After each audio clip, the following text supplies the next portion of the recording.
federal jobs guarantee. I'm Adam Byrne, and this is Outside the Box.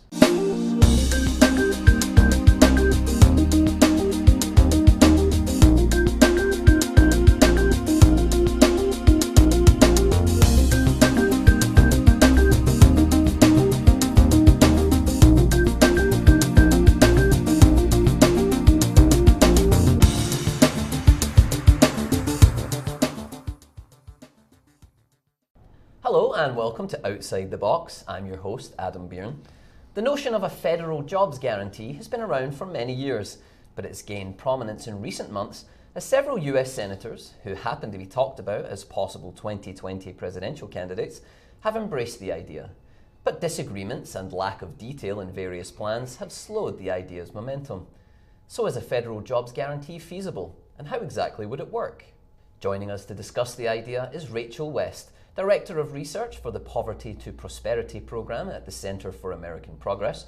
Previously, she was an economic policy researcher at the Institute for Research on Labor and Employment at the University of California, Berkeley, where her work focused on minimum wage policy and public assistance programs. She began her career as an economist at the US Department of Transportation. And joining us to critique the idea is Brian Riedel, a senior fellow at the Manhattan Institute and a member of Economics 21. Previously, he served as chief economist to Senator Rob Portman and for the Senate Finance Committee on Fiscal Responsibility and Economic Growth. He also served as a director of budget and spending policy for Marco Rubio's presidential campaign and was the lead architect of the 10-year deficit reduction plan for Mitt Romney's presidential campaign. Thank you both for joining us. Thanks for having us. Thank you. So, Rachel West, why should the federal government guarantee every American a job? That's a great question, and one that, as you pointed out, many of the potential 2020 candidates have been posing. I think the primary argument is that even though the economy is improving, there's a tremendous amount of slack in it that isn't visible by our traditional measures of, say, the unemployment rate or even the employment to population ratio, which has been increasing, and that there are many communities and groups of workers who have been left behind, both in the recovery from this most recent recession. After 10 years, some communities are still experiencing very high levels of unemployment, but also communities that have just simply never been fully involved in the labor market and have the opportunity to be employed and stably employed in the way that say white college-educated workers have. So that might be people with disabilities, workers of color, folks who have been formerly incarcerated, people in rural areas. There are many pockets of America where all is not rosy in the labor market. And as a wealthy nation, some experts and policymakers feel that it is time to improve the situation for those workers by essentially making the government into an employer of last resort. So a federal job guarantee program, there are many different proposals for it, but the common theme is that the buck stops with the government, and that the government would create a job for anyone who wants to work if they were not able to or willing to take a job in the private sector. Okay, and Brian Riedel, what do you make of this idea of a federal jobs guarantee? Well, despite the best of intentions, I think a government jobs guarantee is unworkable, unaffordable, and ultimately irresponsible. We currently have a 4% unemployment rate, which makes it a bizarre time for the largest government jobs program in history. Additionally, the budget deficit is heading to $1 trillion next year, on its way to $2 trillion or even $3 trillion within a decade. We can't even pay for the programs we have now, which makes adding a massive $1 trillion federal program completely fiscally irresponsible. The proposals themselves are problematic. They would devastate entire industries. They would reduce worker productivity and move millions of people out of productive jobs in order to, in many cases, put them into make-work jobs. And we're asking a government that could barely build an Obamacare website to manage a job program for as many as 10, 20 million people. The bureaucracy, mismanagement, and waste would be rampant. But don't take my word for it. Even liberal sources such as Vox, John Chait, and left-wing Mother Jones magazine have mocked this proposal.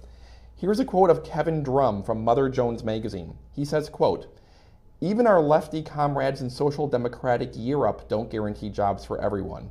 It would cost a fortune, it would massively disrupt the private labor market, and it would almost certainly tank productivity, end quote. Again, that's from the leading magazine of the far left, not from the right. The government jobs guarantee is well-intentioned and we want to help people, but I think this proposal is based ultimately on fantasyland economics.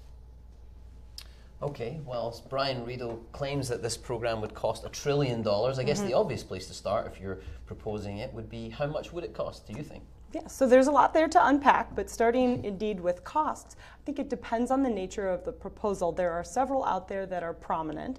So just to touch on a few and to also give credit where it's due to the researchers who've put a lot of work into this and thought into it. It's a complex policy problem to tackle, but folks like Derek Hamilton and Professor Sandy Darity at Duke have been working on this for years, as has the Levy Institute for Economics. So Pavlina Chernova there has done a lot of work on it. So they have two similar proposals, those sets of researchers.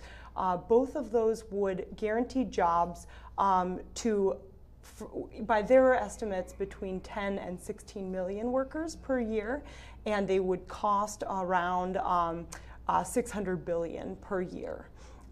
That is generally paired in most proposals with a proposal to increase the minimum wage, which is something that, of course, progressives have been pushing for quite some time, so it fits very naturally with this proposal. But the idea is to guarantee decent wages, non-poverty wages, to workers, and also to incorporate some of the essential benefits, such as health care, paid family and sick days that federal employees currently get into them. So the upshot is $600 or so billion in this kind of economy. And of course, as I imagine Brian will point out, that this program is designed to, by its nature, be counter-cyclical, meaning that when unemployment rises, more people come into the program, and it has a sort of twofold effect.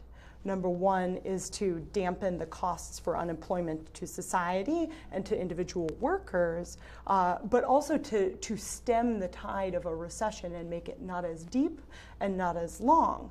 But we can expect costs to go up somewhat during recessions. And we don't have fantastic estimates, I have to say, on that, because research is just beginning on how we would approach this in some domains.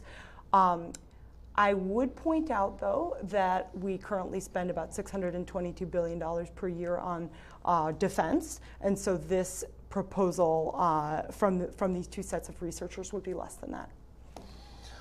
Let me give a two-part response to that. First, just let's do the math on the cost. If we gave $15 an hour full-time, the cost, according to the Center on Budget and Policy Priorities, would be about $56,000 per year per participant. Who would this appeal to? Well, you have 62 million workers who are currently making less than $15 an hour or who do not work full-time. You have 10 million people who are unemployed or marginally attached to the labor force. You also have seniors and labor force dropouts who may come back into the labor force when they're told there's a $30,000 guaranteed job for you. That adds up to 75 million potential participants for whom this could increase their income. Let's just say if even 20 million of the 75 million sign up, that's $1.12 trillion per year, or 5% of GDP. Not only would 5% of GDP, or $1 trillion, be the largest program in the federal government, but if you crunch the tax numbers, how would you pay for that program? You would need to raise marginal income tax rates to nearly 100% on every single earning over $90,000 a year and every couple earning over $150,000 a year. You would literally need 100% tax rates to pay for this $1 trillion program. Let me... If I could just quickly, on the costs, wouldn't it be true that a program like this would reduce the demand for other types of welfare?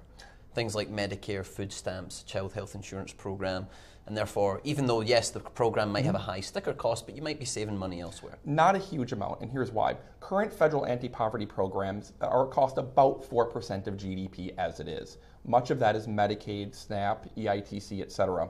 A lot of those people are currently unable to work for certain reasons. You're not going to necessarily get the hugest amount of individuals coming into it because a lot of them, as we're constantly told during the debate on work requirements for these programs, a lot of these individuals can't work. So you're not necessarily going to be drawing in a huge amount from where that 4% of GDP is spent.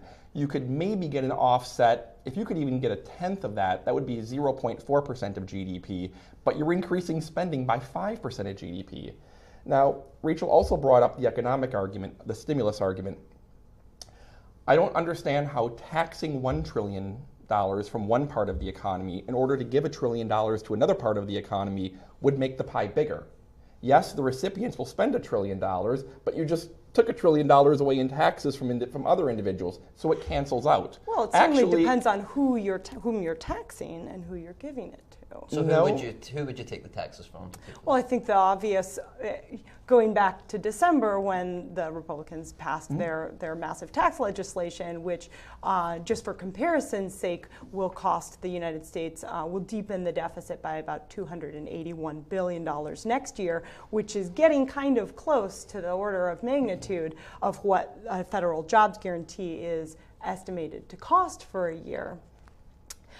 I think we have our priorities a little bit wrong. So we've just given a massive tax break to wealthy taxpayers. It did very little for the middle class, and it will do even less down the line when we do the 1-2 punch of turning around and cutting programs that middle class families rely on in order to pay for this tax break for the wealthy. One option would be to reverse that and put much of that money or all of that money toward a federal job guarantee, for example. I would dispute a little bit and I think the researchers at Center on Budget and Policy Priorities, whom you cite, would dispute the exact number of 1 or 1.2 trillion per year. Their estimate is 543 billion, which, granted, that's a lot of money. It is. Nonetheless, their proposal is for a less than $12 an hour federal job guarantee. And the reason that the cost per job is relatively high is not only does that include wages, but it includes benefits, and it includes, as I'm sure another economist would agree with me on, capital costs of job creation estimated at about 25%. There are costs to creating jobs that go beyond just wages and benefits. There's going to be a lot more than 10 million people signing up for this program. Again, there's 75 million people right now in the potential pool of who would be benefited from this. The argument that only 10 of the $75 million would take a guaranteed government job with positive working conditions, more pay and full benefits is just not plausible. There would be at minimum 20 million. I've seen estimates as high as 30 million people would sign up. As for the cost of this, you gave a 1-year snapshot for the tax cuts. Over the long term, the tax cuts cost 1% of GDP. This proposal would cost at minimum 5% of GDP. So if you reverse the tax cuts, you only pay for 1/5 of the program. But furthermore, set aside the tax cuts. Let's look at the broad budget. CBO projects a $15 trillion deficit over the next 10 years. Even if the tax cuts are repealed, CBO projects a 10% of GDP budget deficit over the next 20 years. Simply paying for the current promises we have would require a doubling of all income taxes. But that's not all. A lot of the advocates for this policy are also rallying around a single-payer health plan that would cost $32 trillion over 10 years, free college, student loan forgiveness, and infrastructure that would cost $3 trillion. That's an additional 13% of GDP. So when you add it up, you have a 10% of GDP structural deficit and other promises of as many as 13% of GDP. You're looking at a potential budget hole, depending on how many of these other promises go through, of 10 to 20% of GDP before you've even added 5% of GDP for this jobs plan. You're looking at deficits of $4 or $5 trillion a year. There is no level of taxes that could pay for any of this. So again, let me say, let's pay for what we have first.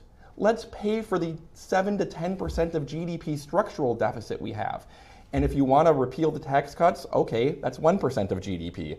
You still have a 6 to 9% of GDP structural deficit after that, before you've even gotten to all these other promises. So let's not look at this program in a vacuum. Let's look at it in terms of the fact that we can't pay for what we have. You would need tax rates well over 100% to pay for what's all being promised. Okay, let's imagine Washington has taken 20 million people into this program. And they haven't just taken people who are unemployed, they have raided industries like fast food, retail, landscaping. All these industries that aren't currently paying $15 an hour get completely devastated because everyone says, why should I do that when I can make $15 an hour here? What's the government going to do with 20 to 25 million or 30 million of these workers? Infrastructure projects you mentioned require extensive training in heavy machinery. Teaching in daycare requires degrees and certifications.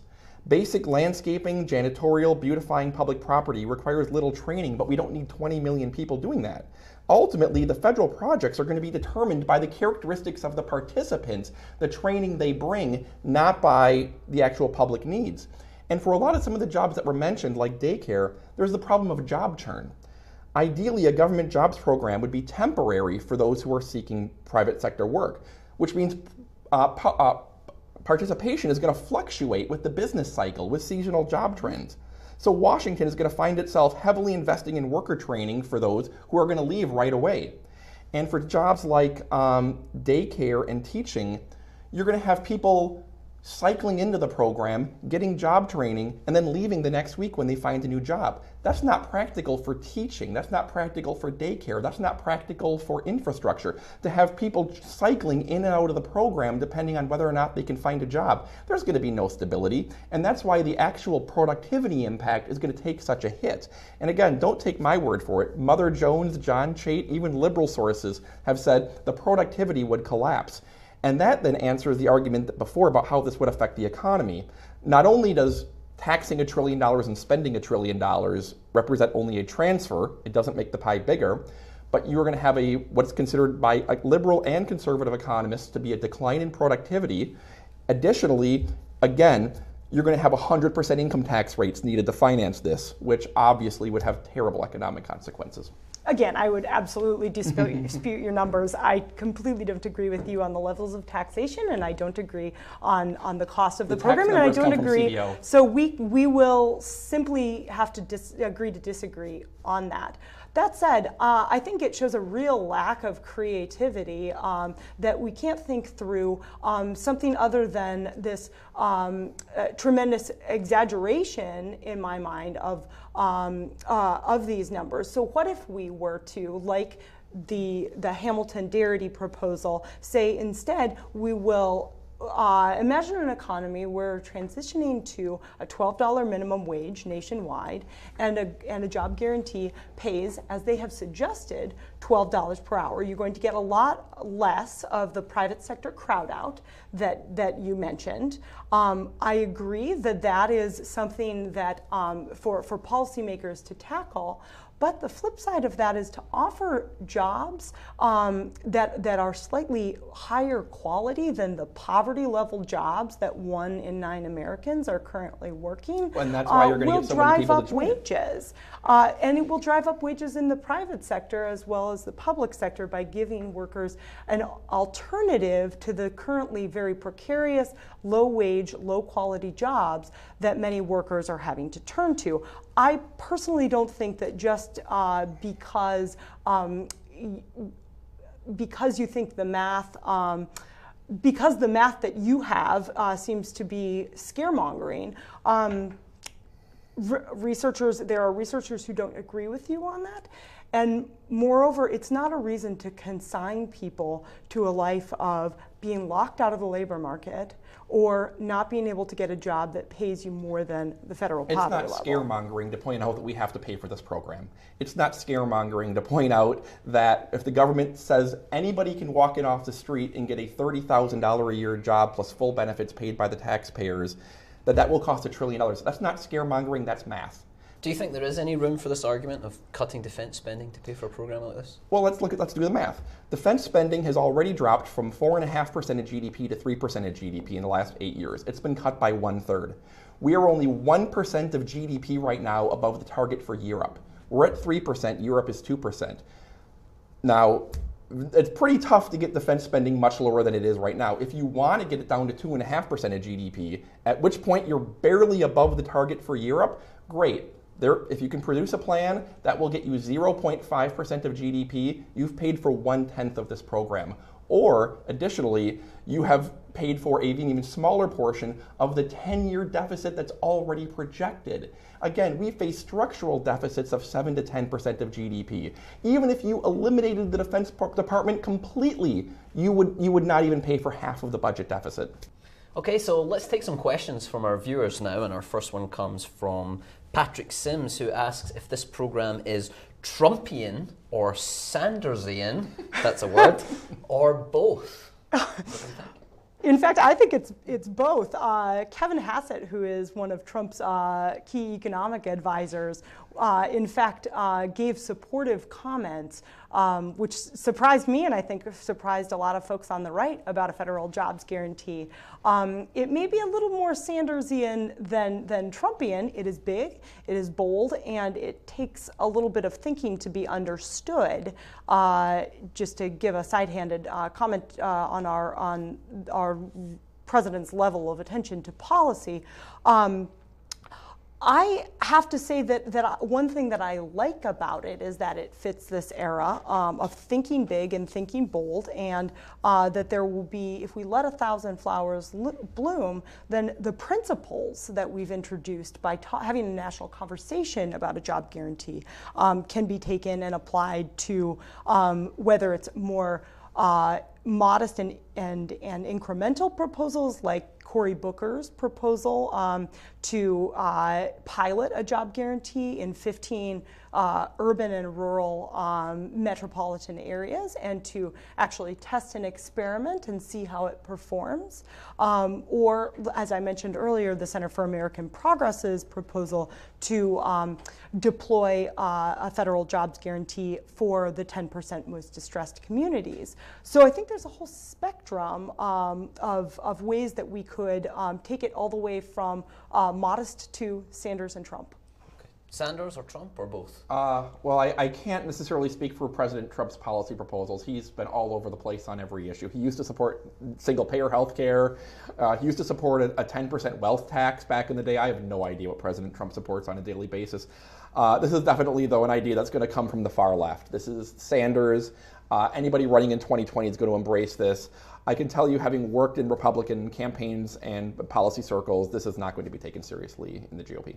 One last question, which comes from Natasha Sutton, who asks, does the government have an obligation to provide jobs for anyone who wants one? I guess a more general point. Yeah, so I think that's what we're talking about here, is rethinking what the government as a body that collectively represents the will of the people and the voters has an obligation to do, whether that obligation is moral or political. You see this with the single-payer health care debate. You see this with the minimum wage debate.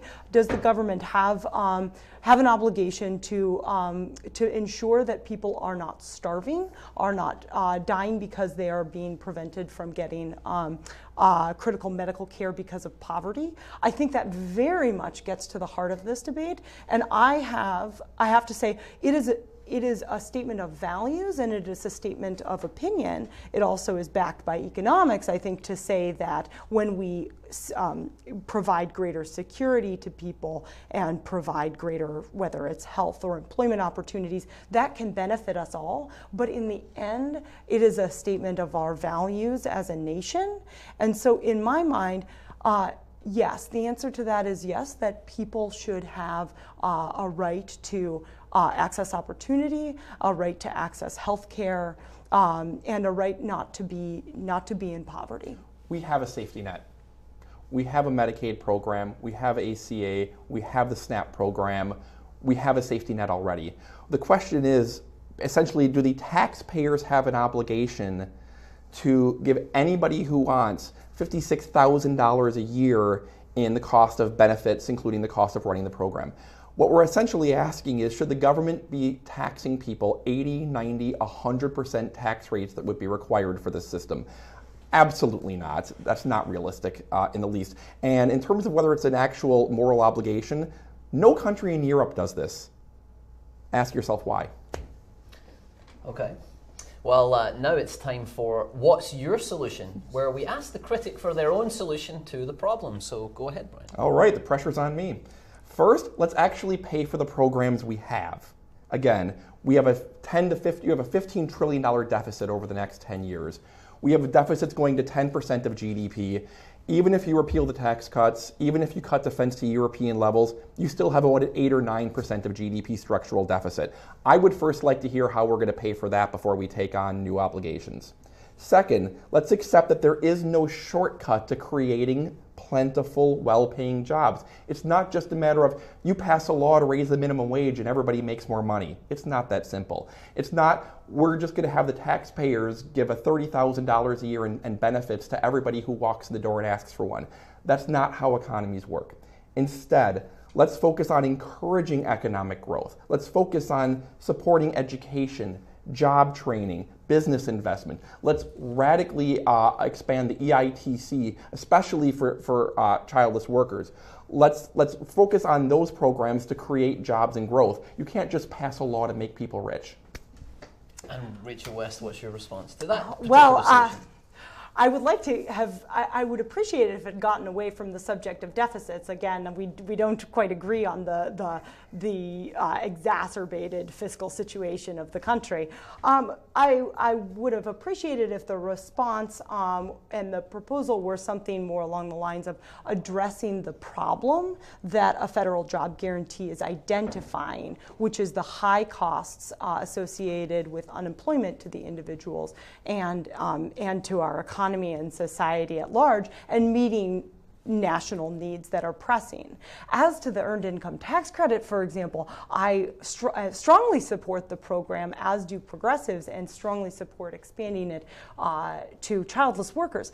It does not go to people who do not work, and that is a big problem for folks who are locked out of the labor market. If you don't have a job, you're not only out income, you're out the earned income tax credit as well. And so when we rely upon that exclusively as our form of safety net, that means that during recessions, or when you're laid off, or when you are a single earner in a household and you lose a job, you are all the more prone to economic insecurity. So we need solutions for job opportunities for people who are not getting them, and I simply didn't hear that there. Okay, and that's all we have time for. We'd like to thank Rachel West of the Center for American Progress and Brian Riedel of the Manhattan Institute for joining us to discuss the issue. Thank you. And thank you for watching Outside the Box. I'm Adam Byrne. We'll see you next time.